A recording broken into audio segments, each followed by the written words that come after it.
Welcome, everyone. I'm really happy today to be having a dialogue with my friend, Lavinia Plonka.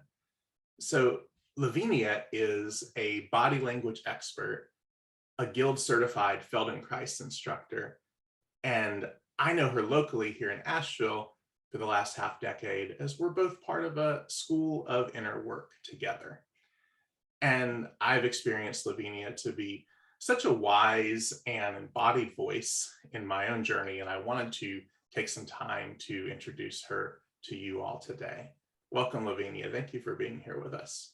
Thanks so much, Mike. It's a pleasure to actually have a chance to speak to you in this way. Yeah, it's a lot of fun. So I come to you in many contexts to be more in touch with my body and to see how my body connects to the rest of my life, including my inner life. Mm-hmm. And, in my experience, in my, years and decades as a spiritual seeker, I haven't often involved my body as consciously as I would have liked. And when I have friends who are, say they do CrossFit or they're really into running or various forms of physical fitness, they often don't see how those activities relate to their inner lives. Maybe the exception being people who are into yoga, depending on their motivation for being involved in that. So I'm wondering if you can speak to this connection of our bodies and our being and how your work in Feldenkrais and now in Kinesia. Close. Kinesia. Kinesa, yes. In your work in Kinesa, which is a new modality that you're innovating, how does that work to connect all of us, and how is it different than something like yoga? So there's a lot of questions you just asked there, because it is so interesting how in our culture we've somehow achieved this incredible disconnect between our thoughts and the sensations in our bodies. I speak, a lot of people tell me that, they basically live from the neck up. And a lot of people we know that we're supposed to use movement to maintain health and mobility. But for many people, it's like the movement of the self. And I'm saying the self because we have a tendency sometimes to say the body as if it was the body of a car or the body of a carriage, instead of feeling that it's connected to us. And we treat it that way. People exercise while they're listening to podcasts or watching TV. And so that means the mind is doing one thing and the machine is doing something else. And yet current research really shows that the mind and body are the same thing. The mind is the body, right? The brain is an organ in the body. And that brain connects up with what some people call your other brains, your heart, your gut, your psoas muscle. These are all organs of intelligence that are constantly communicating with this brain. And yet what happens with a lot of exercise is that it's just about that movement or that workout or that muscular relationship, or it's about mindfulness. And that's what I find so interesting is, to say mindfulness as if it's just in my head, but real mindfulness would be connecting mind and body. So I think that for thousands of years, there have been disciplines that work to connect this relationship amongst all the parts. Yoga, of course, being one of the primary ones, simply because of their system of the chakras and understanding how energy flows through the chakra system and how those chakras interact with these organs that I spoke about. Tai Chi and Qigong also are disciplines that look at uniting these different things in different ways. And at the same time, there's a lot of people in our culture who use yoga almost as a sport at this point, a way to get fit. And maybe a way to sort of get rid of some of our physical tension, because once you do like hot yoga or power yoga, you're just as wiped out as if you did some CrossFit. So finding the relationship between my thoughts, my emotions, and my sensations is where, for example, the Feldenkrais method has gone over the last few years. And I think that in their original intentions, some of these ancient traditions like yoga and Tai Chi do the same thing. What has happened because of, you could say the Cartesian approach to existence of I think, therefore I am, has given too much prominence to our thinking head and has caused us to divorce ourselves from the rest of the self. And in fact, I don't know if you're familiar with the famous neurologist Antonio Damasio, who actually wrote a book called Descartes' Error. And it should be, I am, therefore I think, right? Yeah. So through the work of Feldenkrais, which I've been practicing for well over 30 years at this point, Feldenkrais was, part of a lineage that stretches back to the late 19th century of people who were looking to unite thinking, sensing, feeling, and emotion by using movement as the lens through which to study oneself. Because, it's the easiest thing to study. It's here all the time with me. And he often said that we're always thinking, sensing, feeling, and moving at the same time, but we're not aware of it. So he developed what he called awareness through movement, right? Not awareness of movement, not awareness in movement, but awareness through movement. And in my years of practicing Feldenkrais, it's just been an amazing experience to realize the potential of the human organism. But also through these 30 years, as you said, I've cultivated a pretty serious spiritual practice, and I've done a tremendous amount of research on our work in the emotions. I'm also a lead instructor for another, you could call it technology, called the emotional body, which is a somatic approach to understanding our body language. And over those years, I've found that there are very few people who are actually trying to synthesize all of these different ideas and principles together to say, well, why do certain ancient movement traditions correspond to contemporary neuroscience research? What is it about our emotional expression that has to do with these organs of perception that we have? So in the Feldenkrais method, the way he taught it, these ideas were implicit, right? And he talked about learning how to learn, that it was about teaching us to learn for ourselves, which is a wonderful thing to do. But I have found that I get a lot more pleasure out of making the connections and saying, wow, this reminds me of this ancient Indian dance that I experienced when I was studying Bharatanatyam, or this is very connected to Gurdjieff's movements. And Feldenkrais, of course, was deeply influenced by Gurdjieff. Sometimes I think he stole the whole thing of, moving, thinking, sensing, and feeling right out of In Search of the Miraculous. Mm-hmm. So, I'm trying to make it more explicit. And Kinesia is that effort to sort of look at these ancient traditions, modern science, and connect it through the beautiful movement sequences of the Feldenkrais method in a way that can help people kind of dive into whatever kind of aspect of the prism they resonate with. If you have an interest in energy and the idea of the movement of the chakras, great. We have a section where we're exploring that. If you're more interested in our kind of mythological, archetypal relationship to our body, I've worked on that. So over the last 25 years, I've taught workshops along all of those different themes. And I'm honored that the Shift Network asked me to put together a training that explores just those elements. So long-winded answer, but I hope it answered some of your questions. It does. It does. It's such a valuable synthesis because, I have spent a decent amount of time on that floor behind you there on my back, slowing down and sensing myself, like you said, awareness through movement. And it's very different oftentimes than when I'm swimming laps or doing weight training. Now, sometimes when I'm doing those exercises and those activities, I'm so immersed in the immediacy of the moment that I don't have time to have a separate track of thinking going on.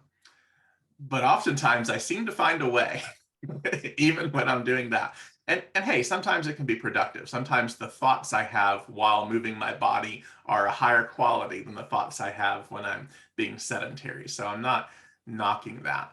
But I do notice that when I'm, on my back on the floor and you're instructing us to rotate ourselves ever so subtly and ever so slightly in ways that wouldn't even occur to me to do on my own, suddenly I am aware of more of myself. Mhm. And it reminds me of work I do with people who are deconstructing from fundamentalist religion, but they're still interested in some form of contemplative spirituality or mysticism, but they're very skeptical because they were handed down like a secondhand faith. They were told what to believe about God, what to believe about their own natures. And so lately I've been slowing folks down and saying, hey, you were fed, force fed in many cases, a lot of ideas from a very young age. And so maybe right now it's not a matter of trying to know more, but it's a matter of trying to know with more of yourself. So how can we know with more of ourselves? How can we develop a more trusting relationship with ourselves? And it sounds like what you're doing with this new modality is a way of knowing with more of ourselves. I like to think that that's true. I like the word you used, trust. Again, you always bring up so many things that I want to respond to, but I'll work backwards since that's the last thought that what do I trust? Hmm. And how can just having more agency in myself help me develop a greater trust in my own abilities, right? That's huge. I work with, as you know, a lot of people who come to me because of injuries and they have a lot of fear. And so that's one kind of fear. And then there's people who are afraid of moving forward in the world.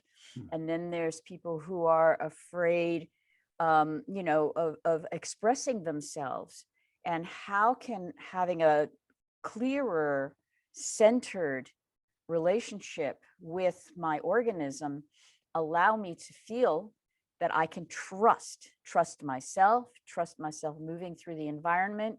We talk a lot about that in our work, this idea of finding grounding and centeredness through, again, this idea of awareness. Because if I'm not aware that I'm holding in my shoulders, or that my balance is off because the head is in a precarious place, the rest of the system does know that you are at risk, right? And it's going to constantly be sending messages of anxiety or trepidation or hesitation because you yourself are not in a place of clarity within the self. So I really think that that's so important, that we don't realize that when we're physically disorganized, we're also mentally and emotionally disorganized in some fashion or another, right? And again, I'm speaking in broad strokes here. I'm generalizing. And then the idea that you said about, when you're exercising or whatever, and that you're not always paying attention to what's going on because you have thoughts in your head, that happens to everybody. But what's beautiful about lying down and slowing down is you catch the thought, you catch that little bit of floating anxiety that goes by, or that memory that you hadn't thought about for a really long time that might be really related to the tension in your shoulder. And by the same token, I think that sometimes, like you said, really cool ideas come up. And that happens when we're doing any kind of repetitive exercise, whether it's swimming laps or going for walks. I mean, Thoreau said, when my feet begin to walk, my thoughts begin to think, Hmm. right? Because, and there's a lot of research now about how movement really improves the function of the brain. So I'm thinking to myself, well, if movement improves the function of the brain, then movement with attention must be improvement squared, Mm. right? Because, now I'm actually attending to what's going on in my brain. So I just needed to say that those couple of things there. Yeah, yeah, of course. And what I'd love to do now is to, break down how Kinesa works, the different elements, because you describe it. It's almost, I don't know if you meant it to literally be an acronym, but like the kin, speaking of kinesis or movement, the E standing for our emotion, the S standing for our sensation, and then the A standing for this attention. Mhm. Could you, I'm sure you can, and you literally will be teaching a masterclass about unpacking all of this, but could you say a little bit for us today about how all of this hangs together? So there's like so many levels that I could speak to. So first, yes, the name is an acronym.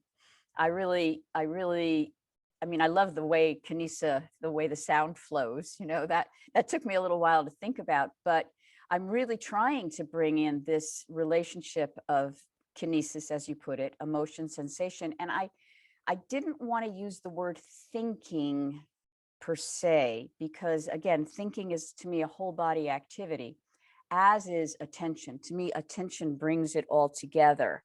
That my attention is not just my mental attention, but because every time I pay attention, even if I'm just looking at things, my eyes are receiving information and they're part of the mind body system.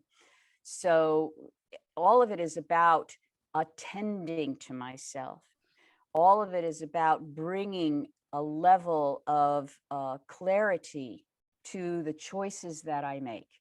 So that's the kind of explanation of why I call it that. And I actually call it a process.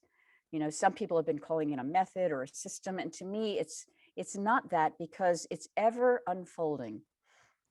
It's continuing to evolve, both the process itself as well as myself as a process. So, I call it the Kinesa process. And what I've done to make it kind of a coherent way of study is broken down my training into an exploration of what I call the 7 bodies. You and I both know we love the number 7. It's got all kinds of mystical significance to it. Mhm. But, so the first set of bodies I call the visible bodies, and that's the mental and the physical and the emotional and the creative. And a lot of people are like, what's the creative body? What's that? But you think about it, this body and the combination of those 3 thoughts, emotions, and sensations are what are creating my reality at every moment. And to be a creative being in this world, I need to understand principles like spontaneity, risk taking, improvisation. And those are all things that happen within this physical body. And then I have 3 bodies that I call beyond the visible. And those are the energy body. And that's an exploration of, chakra systems, dantians, different ways that different disciplines have approached the relationship of how energy moves through the body, the archetypal body. And I don't look at it just from your traditional idea. Well, I don't know if it's traditional or not, but this idea that archetypes are, like, hey, what's your archetype? What it's like, what's your sign? That's not the way I'm looking at it. I'm looking at it from a more meta perspective of how can I look at some of the stories and myths in our worldview and the meta archetypes that have emerged from that, the warrior, the teacher, the healer, and the visionary, and how I can begin to embody the characteristics of those archetypes in order to make my life the way I want. So you can see how energy moves into an archetypal quality, kind of start putting those together, and then ultimately leading to the alchemical body, right? Because it's about transformation. Hmm. I'm wanting to be the most that I can be. I don't know, maybe we do get reincarnated, maybe we do come back as something else, but what if we don't? Or Hmm. what if we do just dissipate into atoms and molecules? I want to make the most of what I've been given as a human being on this, existence, or whatever you want to call it right now. And I think that we have so much more potential than we think we have. And if I can find that alchemical relationship between spirit, energy, and the body, then we could probably change the world ourselves. Again, it was Gurdjieff who said, 100 conscious men could change the world, could save the world. And it's like, well, what does that mean? What does that mean to be conscious? And what is my responsibility to try to do that? Yeah, it sounds like, I noticed that when I asked you about the acronym, you started with the end of the acronym, the one that, if you were to lay them all out, is at the bottom with attention. And it sounds like you're proposing a process that is a bottom-up process with Kinesia, that we're sort of building on the ground of the very concrete sensate experience of our bodies in ways that we often don't pay attention to, but that you don't shy away from kind of moving all the way up the chain into these, subtle bodies, energy bodies, archetypal bodies, alchemical bodies. And so it's a school of somatic work and inner work that, in my experience as a spiritual seeker, as well as at times a teacher, is pretty rare to find. Like, so many times people ask me, well, Mike, where do you access this thing that you're into, or this practice you do? And part of me is like, well, you either got to live in Asheville or New York City, or, one of these sort of, metropolitan centers around the world, and or little towns like ours that happen to just be super weird, and, able to support these kind of focused, intentional endeavors. But most people don't live in these kinds of places. And so I'm really grateful that you're able to now bring this process to the masses, or, whatever subset of the masses, decide to come on this adventure. Maybe it is simply 100 conscious people. And we might have a lever and a place to stand to, try something as audacious as saving the world. I'm wondering if you could speak a little bit about this upcoming year-long training that you're about to be embarking on with the Shift Network. So, yeah, so much there to unpack. Even as you were speaking, I found like new thoughts wanting to come in. But yeah, the Shift Network has asked me to put this together into a year-long training for people to find their own way to become Kinesa practitioners. So it begins November 29th, and we literally will have a 6-month deep dive into the 7 bodies. And then the second 6 months is starting to apply the Kinesa principles. And there are Kinesa principles that kind of thread throughout all of the training, breath, power, choice, attention, balance, these different principles that we're looking at all the time as we do the different learning sequences. So you'll be applying the principles, you'll be applying the information from the 7 bodies towards whatever it is that people want to do for themselves, whether they're yoga instructors and want to bring a different kind of somatic intelligence towards how they approach their class, or you're a psychologist who wants to look at how movement can work, or, so there's many different ways that people can take the information that will be given in this training and apply it to what they do. If you're a movement instructor or a Feldenkrais practitioner for that matter, you can begin to synthesize and add to that. You used the word somatic, and so many times when I speak to people, they're like, what's that? What's somatic? And in my field, it's kind of become like the flavor of the month, though it's somatic this and somatic that, but it really comes from the word body, right? It's soma is the Greek word for body. And I have always found it interesting that it was also the ancient Hindu word for the elixir of life. I was about to say, yeah. And it's like, and of course we know what Aldous Huxley did with it. So, but so what is it about that word that has like so much weight in so many different ways in our culture? But But when I'm thinking about applying somatic intelligence or teaching a somatic movement method, and they always call it a somatic movement method, and I think to myself, what other kind of movement method can it be if it's not somatic? But it's to distinguish it from things like somatic experiencing, which is a form of psychotherapy, or somatic, intelligent, somatic emotions. And of course, to me, it's all in the body. So I just wanted to clarify that. Mhm. And in this training, in each of our units, so each of these are going to be units, we're also inviting some really wonderful guest faculty. Some of them are probably people that are your audience would be familiar with, like Rabbi Tirza Firestone is going to be coming in and talking about ancient healing traditions, ancestral healing traditions, sorry. Russ Hudson is going to be bringing in one of our alchemical units to speak about I think we're going to be working with the Law of Seven, actually, and how that applies through movement. Wow. I'm trying to think, I don't know how much of a yoga audience you have, but Anodea Judith is going to be dropping in. And then there's some other wonderful teachers coming in as well. I could go on and on, but there's 9 of them. And they're going to be adding that extra other element to it. And the training itself, there's going to be class where people actually experience movement and the theme and the research that goes with it.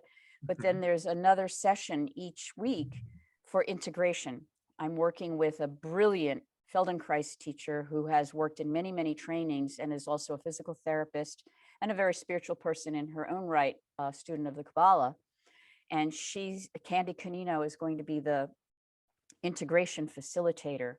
And then there's also small group work where people can actually start to form a community and work together on evolving their Kinesa practice. So it's a very comprehensive program and a really great opportunity for people, as you said, who maybe can't travel to do something like this, but could do something in their own home.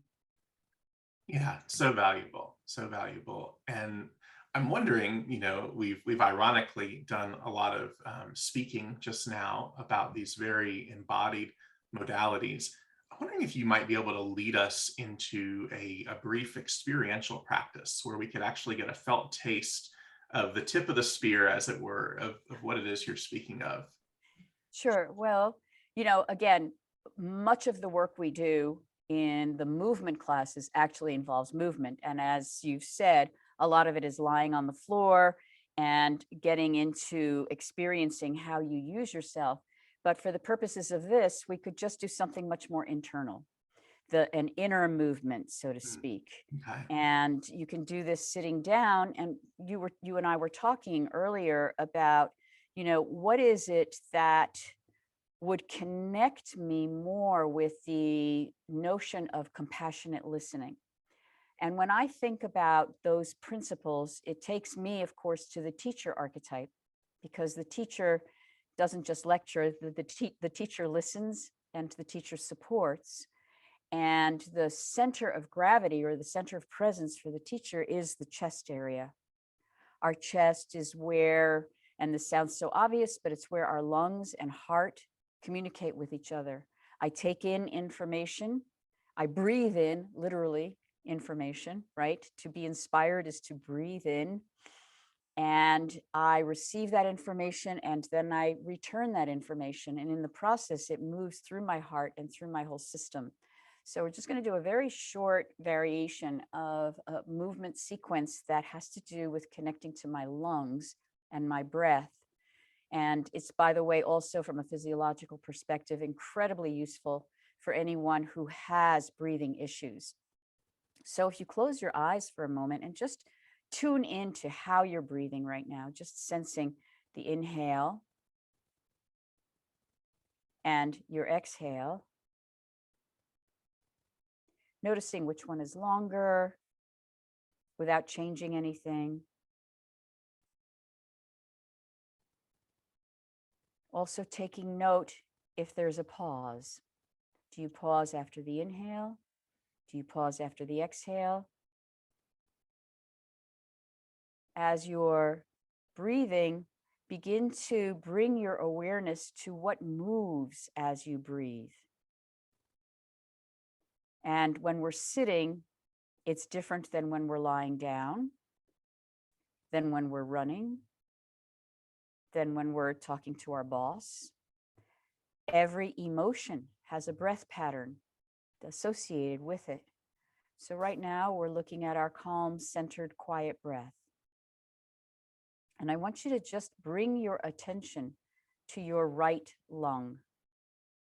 And it doesn't matter if you don't know where the lung is or what it looks like, it's not important. You're bringing your inner sense of your own energetic anatomy. So it's not about necessarily being accurate, but having a sensation inside of yourself. As you breathe, your diaphragm is moving downward into your abdomen, and then it goes back up into your rib cage. And as you do that, the right lung expands in the front and in the back. Actually, there's more room in the back than in the front. Most people don't realize that. And your right lung has 3 lobes. So just picture a bottom lobe. Again, you don't have to be accurate, but you can think to yourself that it's at the bottom of your lung. It hugs your liver. And it's got a little flap in the back so that as you inhale, it fills up. And I want you to imagine that you're just bringing the breath down to that right lung, and it expands in such a way that all of the parts of the lung press against your ribs. It's not really happening, but it's an image. And then exhale really slowly, as if your lung was like a balloon peeling away from the walls of your chest.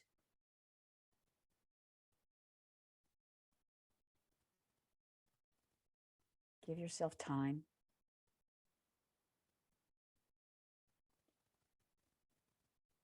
And then let that go and move to your middle lobe. And think the same thing. So the middle lobe is kind of directly across from your heart. And those major ribs in the mid-thoracic area would feel the expansion of your lung as it presses. And then again, peeling away as if you were holding that balloon and letting the air out really slowly. And then as you inhale, the breath expanding the lung to press against your ribs. And then peeling away.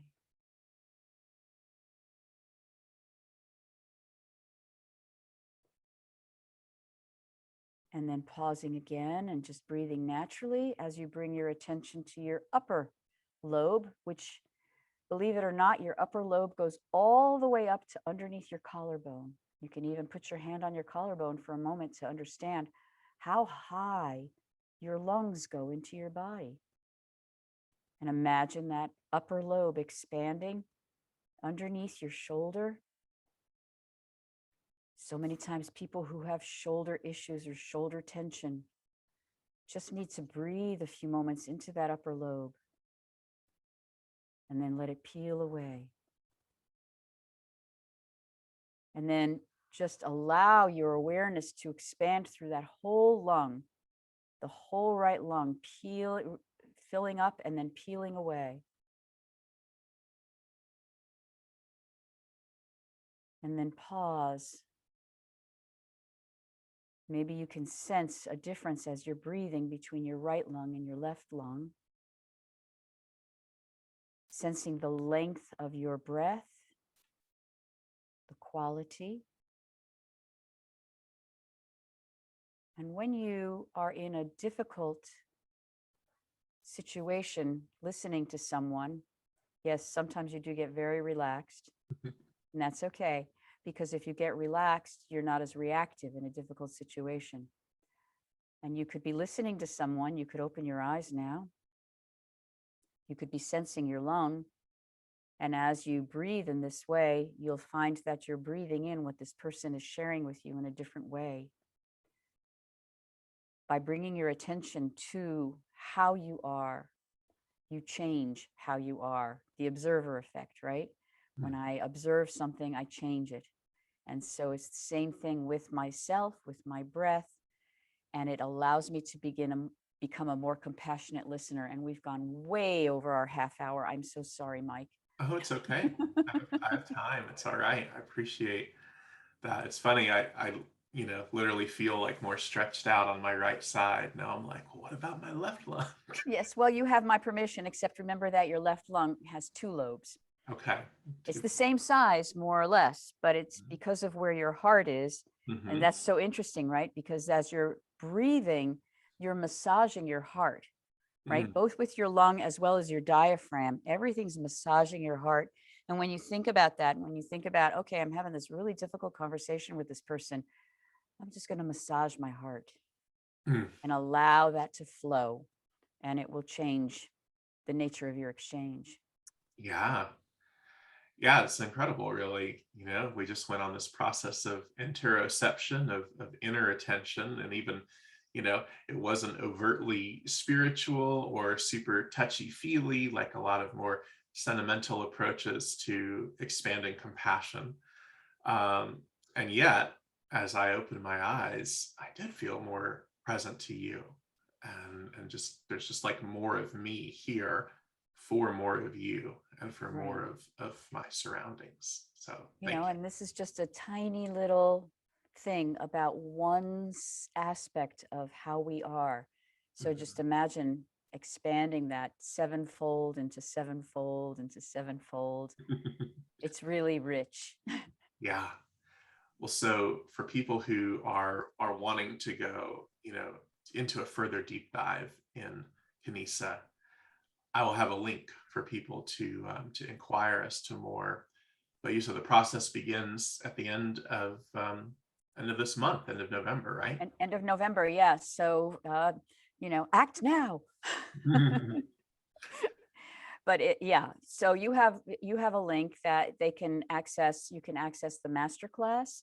You can access all the information about all the units, the faculty, everything through that link. Perfect. Well, thank you so much for your time today, Lavinia. Thank you, Mike. Yeah, and I do hope that if you're tuning in and this resonates with you, that you'll at least follow the link and read a little bit more about Kinesia and see if this process is right for you. Thanks.